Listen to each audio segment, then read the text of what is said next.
dúvidas e coisas de vocês. Vou fazer o mesmo mecanismo que o André tem feito para perguntas, que é vocês me mandarem no meu WhatsApp pessoal. E aí, de acordo com os tombos que forem correndo, eu vou parando, seleciono ali por conta do tempo mais 2, 3 perguntas no máximo, e a gente então dá prosseguimento. Ok? Ficou claro para todo mundo? Bom, gente, dando continuidade ao que eu havia falado, é um prazer estar aqui falando de um tema ao qual o Senhor tanto tem falado comigo nas últimas semanas, talvez nos últimos meses, e estar aqui diante de vocês, além de uma responsabilidade imensa, é também motivo de grande alegria. A temática, acredito que já está diante de vocês. Hoje nós vamos aprender a como ter uma fala cristã uns para com os outros.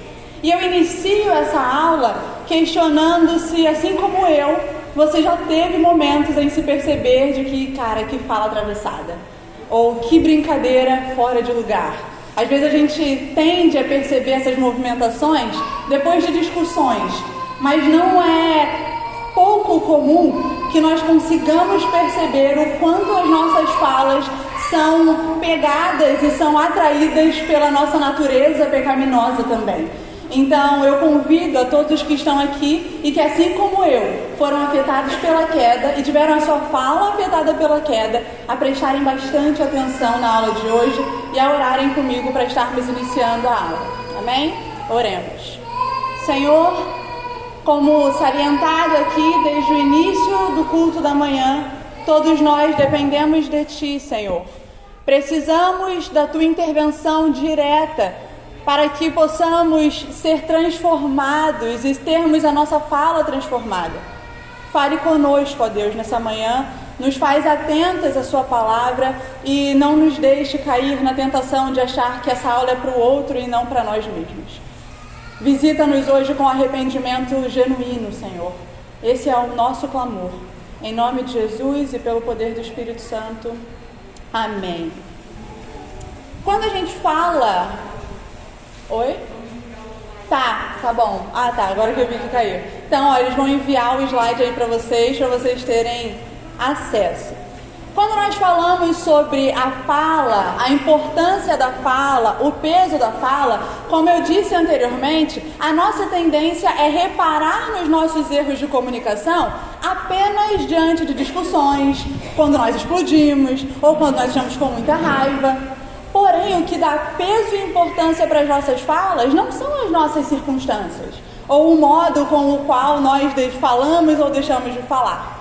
Mas as Escrituras vão trazer que o que dá importância para a comunicação, o que dá importância para as nossas falas, desde Gênesis, é o fato de que Deus fala.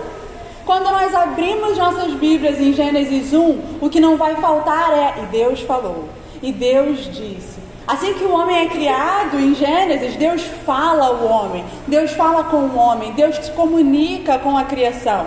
Então, as primeiras palavras, a primeira comunicação com a qual a humanidade tem contato são as palavras de Deus. E por isso a gente inicia esse estudo tendo em mente de que a gente não pode lidar com a comunicação como se fosse um campo de domínio nosso, como se fosse algo que nós dominamos e que nós não temos tantos problemas assim, mas precisamos entrar com a mentalidade de o campo da comunicação é um campo que pertence ao Senhor. E por isso eu me atento na seriedade e no peso que tem que eu me comunique. Paul Tripp vai dizer o seguinte, eu coloquei aí no slide de vocês: o Criador do Universo destrancou as portas da vida para a humanidade usando palavras como chave. Então o Paul Tripp está dizendo que o próprio Criador do Universo, ele destranca o mundo da comunicação com a sua própria palavra, com a sua própria comunicação. O fato de Deus ter inaugurado o mundo das palavras e ter usado a comunicação para falar diretamente, para se relacionar diretamente com a criação, não nos dá margens, por exemplo, para irmos de 8 a 80. Ou eu falo muito, ou eu, não, já que eu tenho problemas com fala, eu vou me retrair, eu me afasto de me comunicar com muitas pessoas, ou eu não me relaciono tanto assim, agora eu vou ser mais misteriosa na minha fala, eu vou ser mais silenciosa, mais silencioso, ou eu sou alguém que talvez não fale tanto. Eu não sou alguém que normalmente falo muito, ou me explodo muito, mas em contraposição, eu sou alguém que está constantemente implodindo. Eu falo muito isso em alguns aconselhamentos. A pessoa que acha que não explode, então ela não peca. Mas com que frequência você está implodindo? O seu interior está ruim, sabe? Se você pudesse colocar para fora, mas não, eu sou cristã, não vou colocar para fora. Não ache que é menos pecado a sua implosão. Não ache que é menos pecado o fato de você se afastar de relacionamentos porque, eu não sou muito de falar e de ficar fazendo... Não. O que conduz a nossa comunicação, o que conduz a nossa fala é o temor a Deus em primeiro lugar e o enxergar o modo sábio com o qual Deus usa as palavras. O modo sábio que Deus usa as palavras me move a, com temor, usar a minha comunicação para glorificar a Deus e não glorificar o meu próprio eu. Por que é importante nós falarmos sobre comunicação e glorificação de Deus e tudo mais? Porque pelo fato de comunicar ser algo tão natural, a gente pode simplesmente não prestar atenção no que a gente fala, no modo com o qual a gente brinca, no modo com o qual a gente se comunica com as outras pessoas. Mas as Escrituras dão um tom muito grave para a fala, dão um tom muito importante para a nossa comunicação. Eu gostaria de convidar vocês a abrirem as Bíblias lá em Mateus capítulo 12, para entendermos um pouco de como Jesus coloca o peso das palavras diante de nós. Mateus 12, eu vou ler o verso 34 e o verso 36.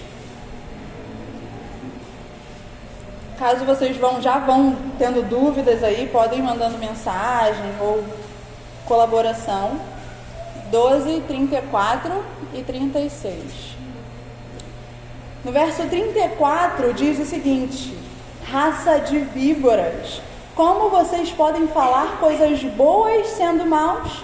Porque a boca fala do que está cheio o coração.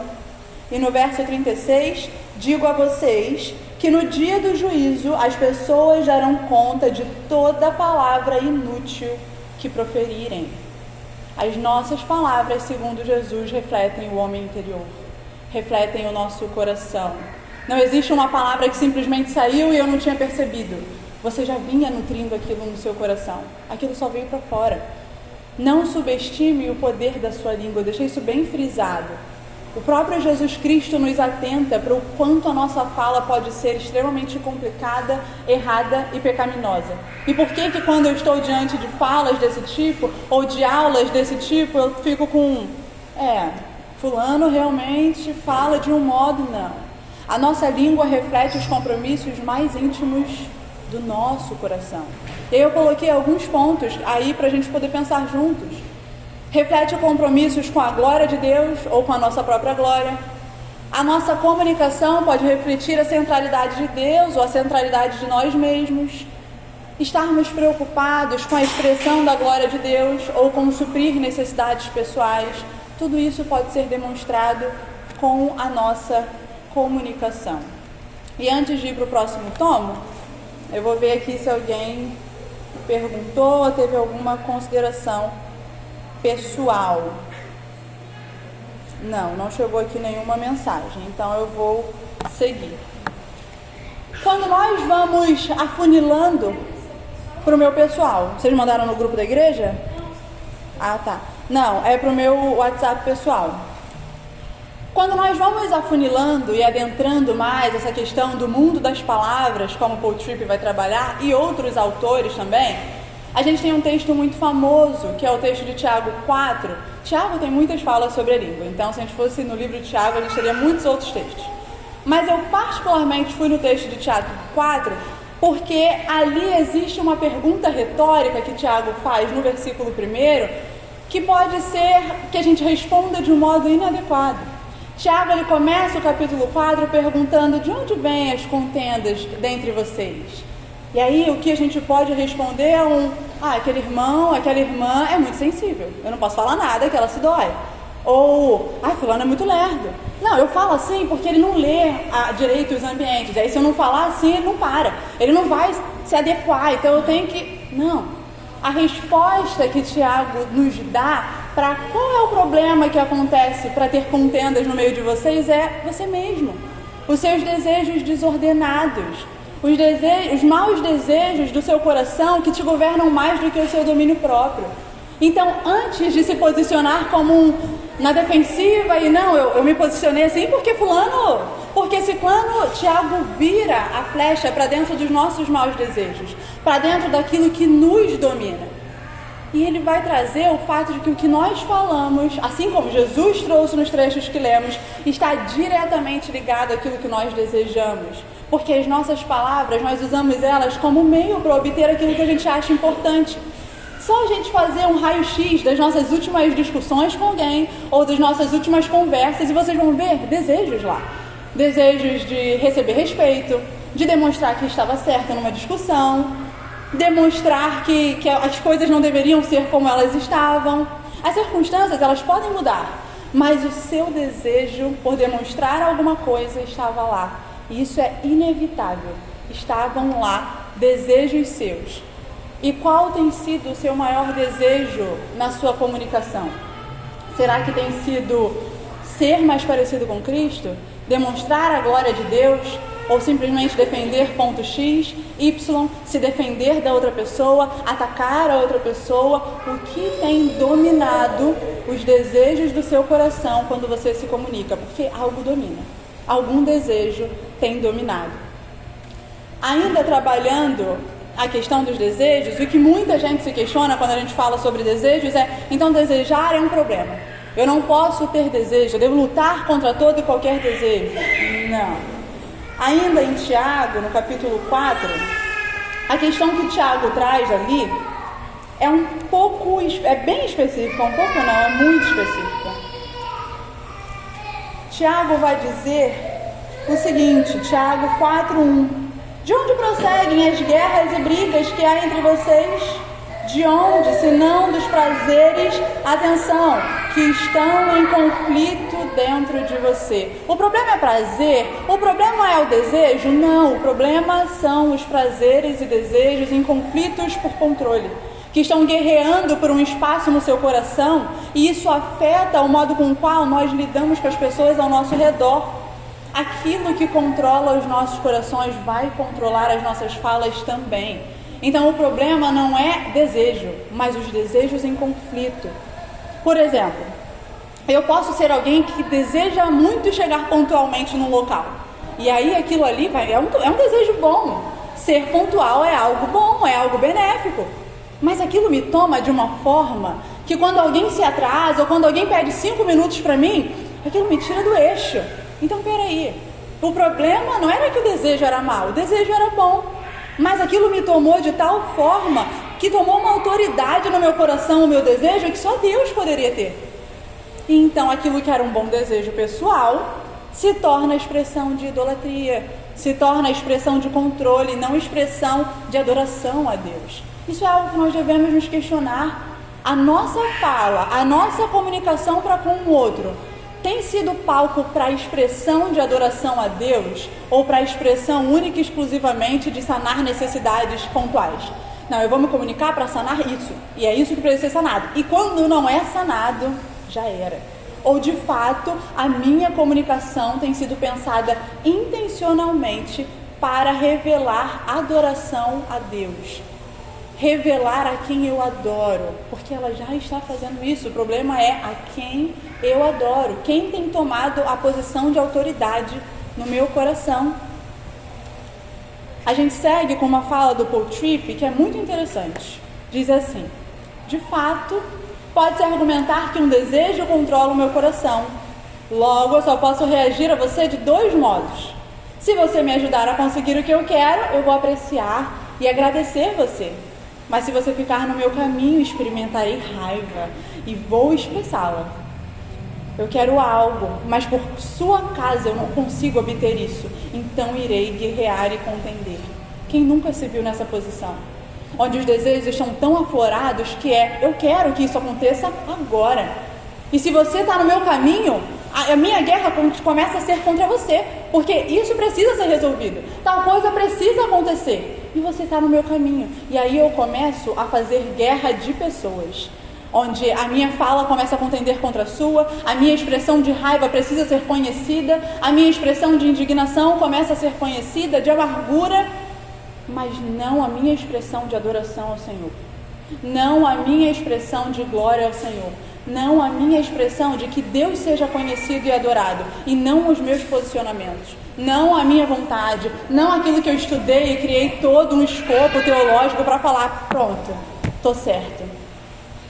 O que tem governado as nossas falas é o questionamento que hoje, nesse momento, deve ecoar.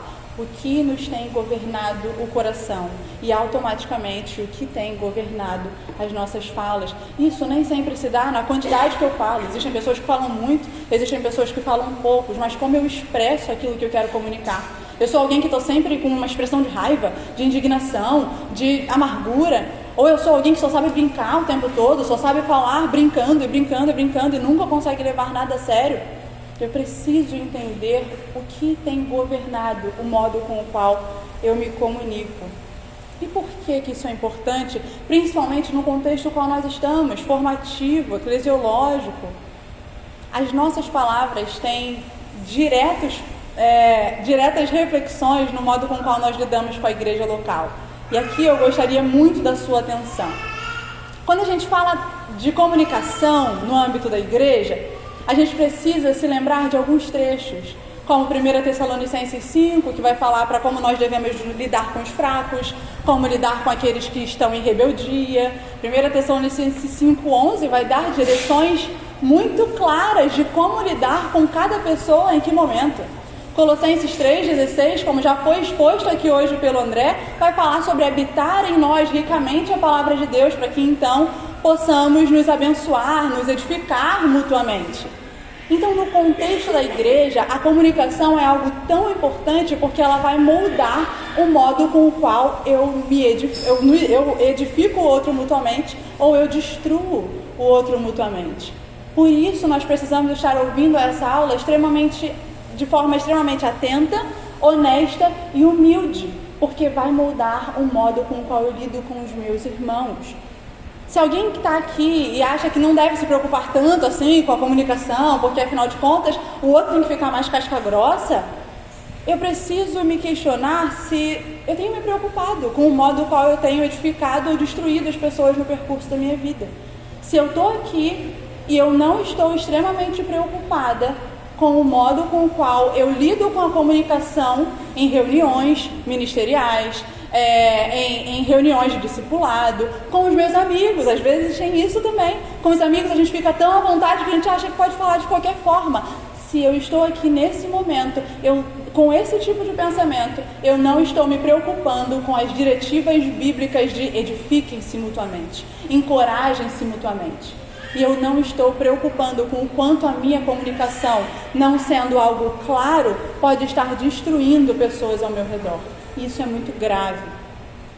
Conforme a gente vai entendendo um pouco mais sobre comunicação, eu gostaria de convidá-los a abrirem as Bíblias em Efésios 4,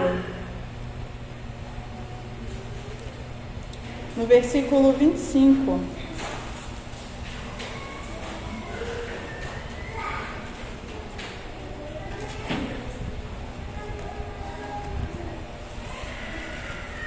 Efésios 4, a partir do verso 25, nós vamos ter algumas exortações à santidade, coisa que o nosso pastor falou há pouquíssimo tempo, né? Vai falar sobre deixar a mentira, falar a verdade, vai falar o que define o modo que nós falamos. Olhem o verso 25, somos membros do mesmo corpo, eu não posso falar como eu quero.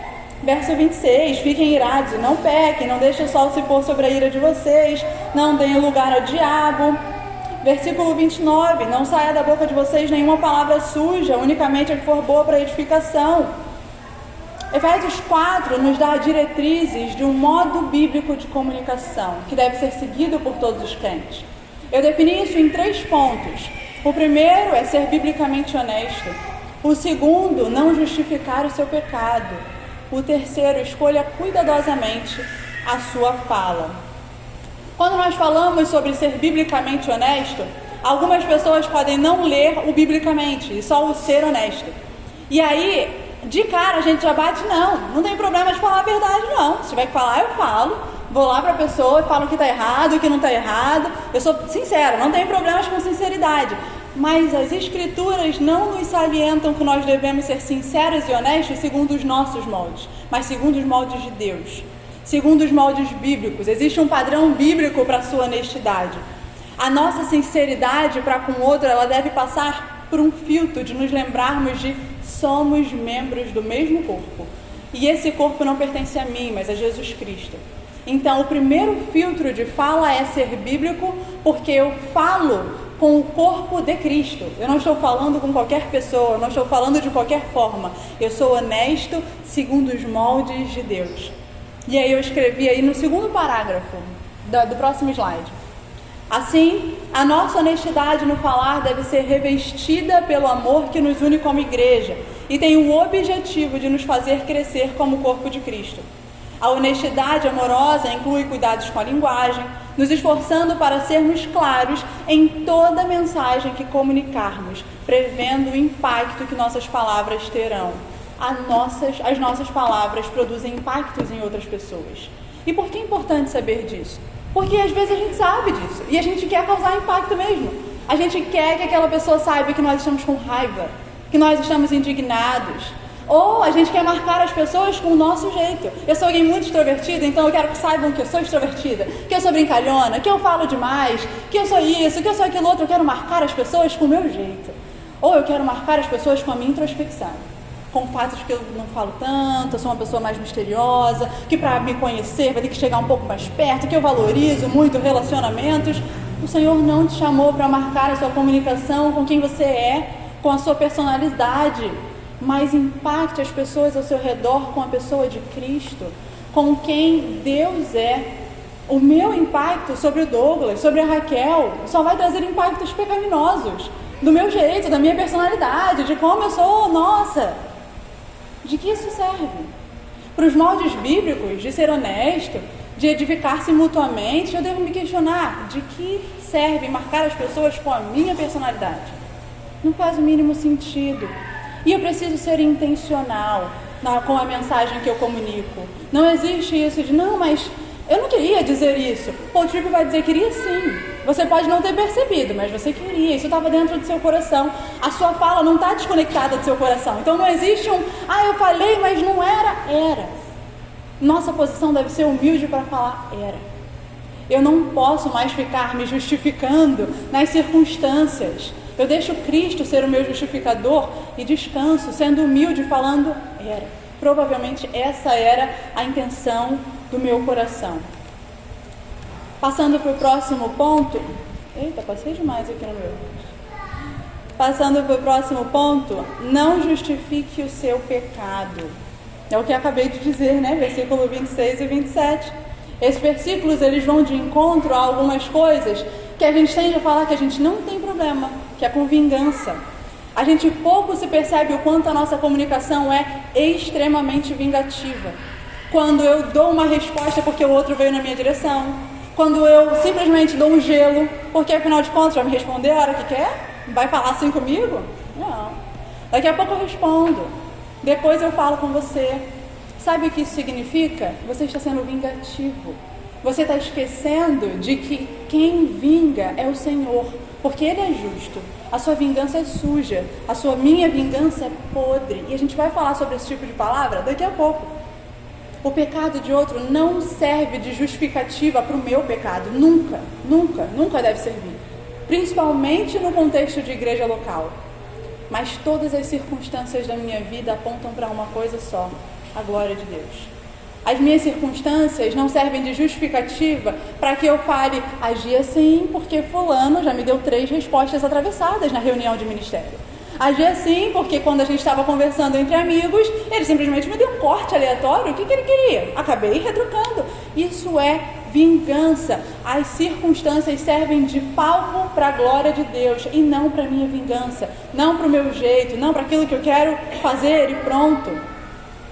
E quando falamos sobre fala, sobre comunicação, a gente não pode esquecer versículo 29 de Efésios 4, que vai dizer: não saia da boca de vocês nenhuma palavra suja, mas unicamente a que for boa para a edificação, conforme a necessidade, e assim transmita graça aos que ouvem. Eu peço extrema atenção nesse ponto.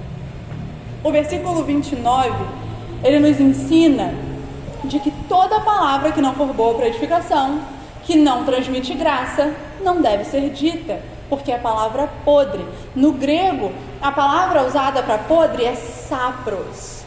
Isso significa que tudo o que nós falamos não é que é só ruim quando não é para edificação, mas é podre. Palavras que não constroem espiritualmente o outro devem ser jogadas fora. E aí a gente deve se questionar quais são as peneiras que nós utilizamos para as nossas comunicações, porque as escrituras têm uma peneira muito clara. Não vai transmitir graça? Não diga. Não vai construir o outro? Não diga. Caso não vá transmitir graça ou coisa do tipo, não acha que a sua fala vai entrar num campo de neutralidade. Não vai. Ela vai fazer o que vai dizer no versículo 31. É uma palavra encharcada de amargura, indignação, ira ou qualquer outro tipo de podridão. E sabe qual o nome que a gente costuma dar para essa podridão que não faz o outro crescer espiritualmente? A gente costuma falar que é o meu jeito. Poxa, mas eu fui criada assim. Eu sempre falei assim com as pessoas lá de casa. E eu acredito, isso pode ter acontecido de fato, mas continua não sendo justificativa. As escrituras vão trazer de que o que nós chamamos de nosso jeito, a escritura chama de podridão descartável. As escrituras chamam a sua fala desconcertada de podridão descartável. Não tenta colocar uma outra palavra menos pior. Não tem. É podre e deve ser jogado fora, segundo o apóstolo Paulo, segundo a palavra do próprio Deus. Ainda falando sobre essa questão de escolher bem a fala e tudo mais, o Paul Tripp, o autor Paul Tripp, o pastor Paul Tripp, ele vai dizer de que nós precisamos de uma comunicação redentora. E eu particularmente acredito que a gente vai parar nesse e a gente vai ter que marcar um outro momento. Mas vamos lá.